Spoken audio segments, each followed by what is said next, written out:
남편과 그의 여자친구에게 복수하기 위해 저는 외도를 선택했습니다. 공공연하게 다른 남자의 애인이 되어 다른 가정을 깨뜨렸고, 그렇게 저는 스스로 파놓은 구덩이에 점점 깊이 빠져들었습니다. 불과 2년 전만 해도 제게는 사랑하는 남편과 사랑스러운 딸이 함께하는 행복한 가정이 있었습니다. 하지만 지금의 저는 남편의 가족에게 불순종한 며느리로 사회에서는 해픈 여자라고 불리며 지내고 있습니다. 이 모든 것은 남편의 외도로부터 시작되었습니다. 남편의 애인은 다름 아닌 그가 매일 옆에 두고 일하는 비서였습니다. 처음에는 둘이 몰래 만나는 줄 알았지만 점점 대놓고 만나는 것 같았습니다. 그 사실을 알게 된 후 제 속에서 억눌렸던 질투심과 분노가 터져나왔고 몇 번이나 비서를 찾아가 따졌습니다. 그러나 남편은 오히려 그녀를 감싸고 도는 태도를 보였습니다. 그 여자는 저를 비웃으며 당신이 아내로서 역할을 제대로 하지 않으니까 남편이 나를 찾는 거야. 실력으로 승부해봐라며 도발했습니다. 물론 그 말에 휘둘리지는 않았지만 남편의 변함없는 태도와 그 여자의 뻔뻔함에 너무 화가 났습니다. 더 이상 무엇을 해야 할지 모를 만큼 절망에 빠져 있을 때 갑자기 복수심에 불타올라 공공연하게 외도를 해보자는 생각이 들었습니다. 그렇게 저는 내리막길로 향하게 되었습니다. 모아두었던 돈을 털어 외모에 투자하고 세련된 옷을 구입해 매력적으로 보이려고 애썼습니다. 복수의 대상으로는 남편의 친구들을 선택했고 그가 제가 외도하고 있음을 알게 해 그의 자존심에 상처를 주고 싶었습니다. 처음에 남편은 크게 화를 내며 질투심을 드러냈습니다. 저는 그 반응을 보며 더 자극하기 위해 다른 남자와 식사하거나 술을 마시는 모습을 남편이 보게 했습니다.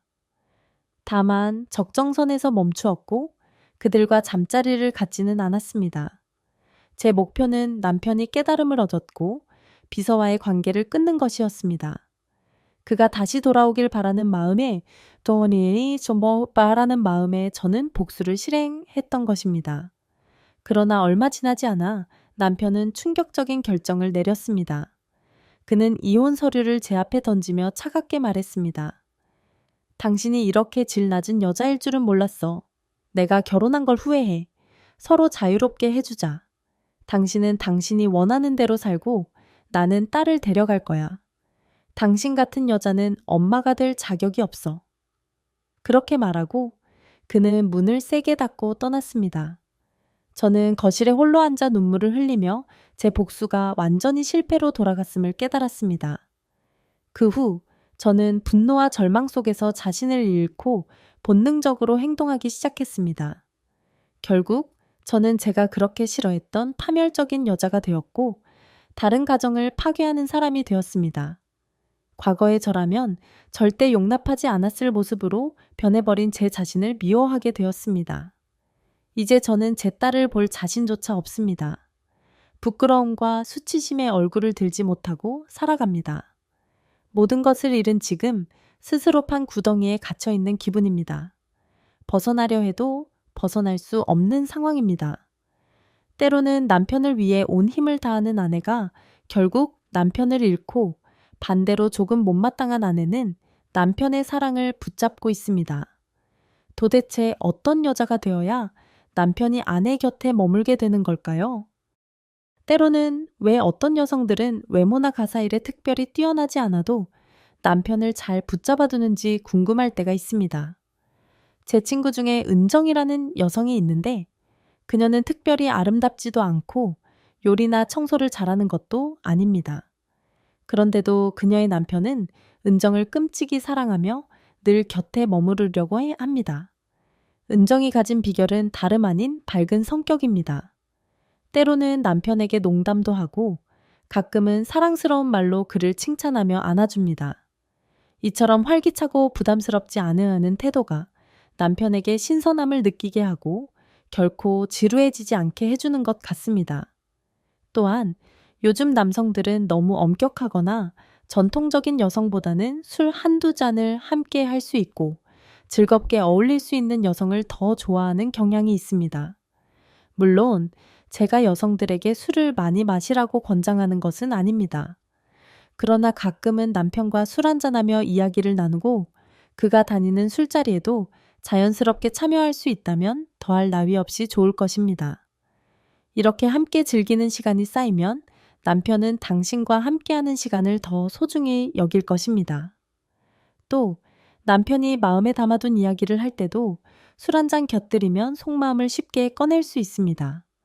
무엇보다 중요한 것은 자기 관리를 철저히 하고 늘 깔끔하고 향기롭게 유지하는 것입니다. 결혼했다고 해서 외모에 소홀해지면 어느 순간 남편의 시선이 다른 여성에게 향할 수도 있습니다. 그러니 언제나 아름답게 꾸미고 스스로의 가치를 높여 남편이 당신에게서 눈을 떼지 못하게 하는 것이 중요합니다. 자신을 사랑하고 가꾸는 일은 결코 이기적인 것이 아닙니다. 오히려 자신을 소중히 여기는 사람만이 주변 사람들에게도 존중을 받을 수 있습니다. 일주일에 한 번쯤은 자신을 위해 시간을 투자해 보세요. 쇼핑을 하거나 요가를 배우거나 혹은 새로운 취미를 가져보는 것도 좋습니다. 이렇게 작은 변화는 당신을 더 매력적인 사람으로 만들어줄 것입니다. 또한 침실에서는 약간의 변화를 주는 것도 좋습니다.